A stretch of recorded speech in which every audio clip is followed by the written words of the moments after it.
In this section, we're going to take a look at attention.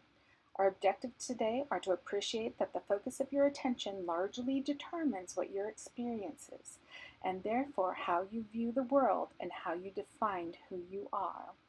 We're also going to access how you currently focus your attention and determine whether your health and well-being might be better served by shifting the focus of your attention.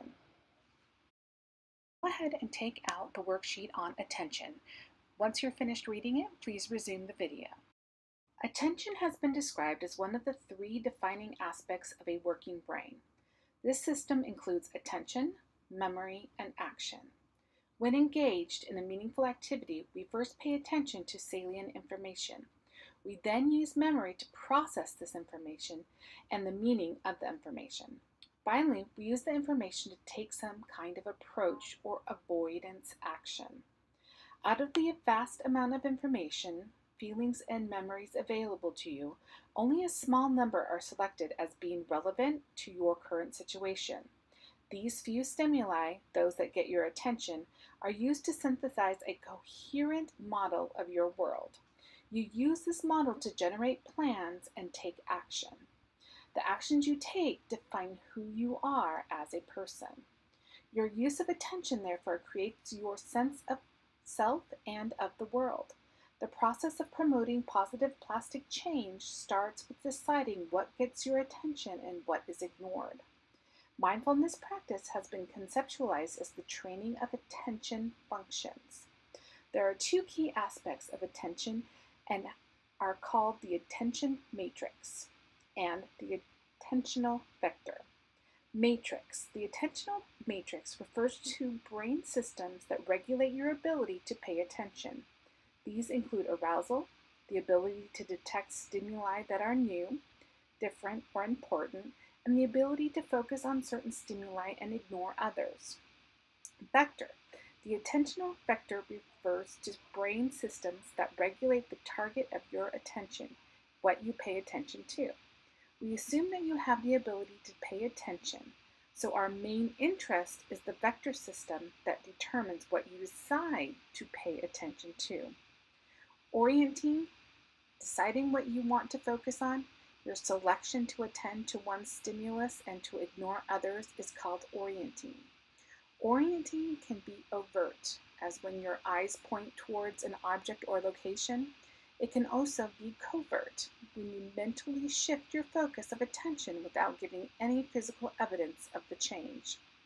Reflective orienting is usually triggered by an environmental stimulus that is biologically or psychologically meaningful.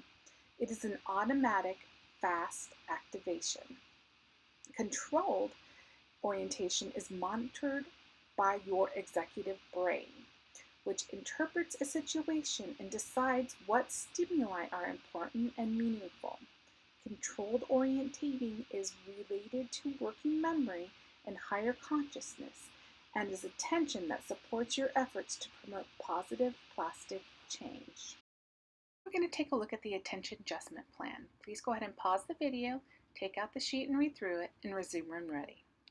Now that we've identified that attention identifies who we are and the world we live in, we need to become more aware of where you focus your attention and therefore what aspects of the world you choose to experience and which ones you choose to ignore. We need to evaluate whether your intentional choices are serving you well. If they aren't, we need to develop a plan to shift your attention so that you pay attention to the things that contribute to your happiness and your well-being. We're going to be using 3 worksheets in this section to stimulate your thinking about how you focus your attention and how these selections shape your world. Our first focus will be a written plan to refocus your attention. Go ahead and get out a piece of paper. Write down the general topic of your attention. Write down what you normally pay attention to and how it makes you feel on a typical day. Select a different focus of your attention that you think will be helpful for you and help you feel better about the world and about yourself. Give yourself some time to try it out. If after a sincere effort it isn't working, then we're going to try another strategy. The next tool that we can use, what do you pay attention to each hour of the day calendar. On the left side, it has the different times of the day, and on the right side, it has a box for you to record what you are paying attention to in that hour. Go ahead and just take a quick stop at each hour and record what are you paying attention to, what has been the focus of your attention that hour, and where did you get that information. Once we have that information, we'll be able to have a self-assessment on what we gather our information on. On the left side of this sheet, we will take a look at how do we gather information based on direct experience, people, media, social media, and other. On the right-hand side, what information are you paying attention to within these different areas? So you can consciously write down what are you paying attention to that's direct experience, that comes from other people, that comes from the media, social media, and any other outlet, maybe friends, other groups, or communities. This way, we'll be able to find out how we can broaden your attention and help you find ways to have other things that you can pay attention to help your health and well-being. Information from the attention self-assessment will be used in each cogwheel. As we create our client maps with them, we will revisit where their attention falls and how allowing themselves to focus their attention on other information may help them in their cognitive wellness journey. This concludes our session on attention.